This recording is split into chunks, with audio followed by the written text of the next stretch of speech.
هەڤاڵ ئاراز محەممەد ئاغا بەرپرسی مەڵبەندی چواری دهۆک و سەرپەرشتیاری لیستی هاوپەیمانی کوردستان بە ئامادەبوونی ئیمان عەبدەڕەزاق کاندیدی ژمارە 26 لە بازنەی بەردەڕەش و ئاکرێ و شێخان کۆبوونەوەیەکی جەماوەری فراوانیان ڕێخست لەگەڵ خەڵکی گوندی دولێجان کەتۆ و ئیسماوە و گرگەجوو دولێجانی مەزن و گرێگا.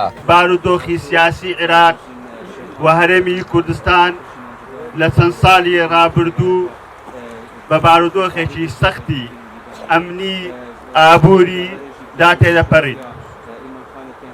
ئەم بارودۆخەی چەند ساڵی ڕابردوو وەزەختی شەقامی عێراقی بە هەرێمی کوردستانەوەش وای خواست کە داواکاریەکی سەرەکی هاوڵاتیانی عێراقی کە هەڵبژاردنەکی پێشوەختە بکرێت و گۆڕانکاری لە سیستەمی ئیداری و پەرلەمانی لە عێراقا بکرێت. هەر لە کۆبوونەوەی جەماوەریەکەدا چین و توێژەکانی بەردەڕەش پاڵپشت و پشتیوانی خۆیان بۆ لیستی هاوپەیمانی کوردستان دووپات دەکەنەوە ڕایدەگەیەنەن لە ڕۆژی دەنگدان هەمووان دەستنە سەر سندوقەکانی دەنگدان دەنگ دەدەن بەر لیستی هاوپەیمانی کوردستان و کاندیدی لیستی هاوپەیمانی کوردستان. خۆشحاڵیەوە و بەهێز و ورەیەکی بەرزەوە بەشداری مەراسیم و کەرنەڤاڵی پشتیوانی لە هاوپەیمانی کوردستانمان کردووە. پێمان وایە کەوا تاکە هاوپەیمانە کە پشتیوانی ژنانی کردووە بۆی خۆمان بە خۆشحاڵ دەزانی کەوا لەو مەراسیمەدا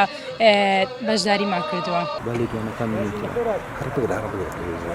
چۆن بەڵێنمانداوە بە یەکێتیەکەی مام کە سەری بخەین ئەم جارەش بە هەمان نەفەسەوە بە هەمان هێزەوە پێکەوە دەست لە ناو دەست پێکەوە هەوڵدەین بۆ سەرخستنی لیستی هاوپەیمانی کوردستانی بۆ سەرخستنی لیستی یەکێتی نیشتیمانی کوردستان بۆ داکۆکردن لە مافەکانی خەڵک لە مافەکانی کۆمەڵانی خەڵکی کوردستان لە پەرلەمانی عێراق.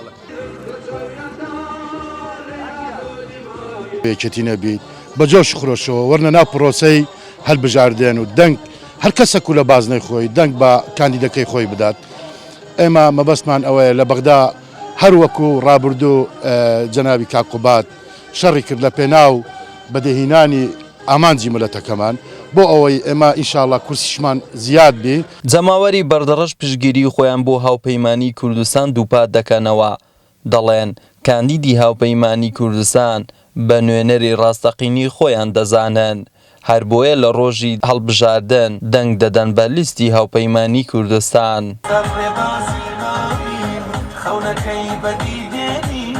محەممەد جەلیل کەناڵی بادینان بەردەڕەش.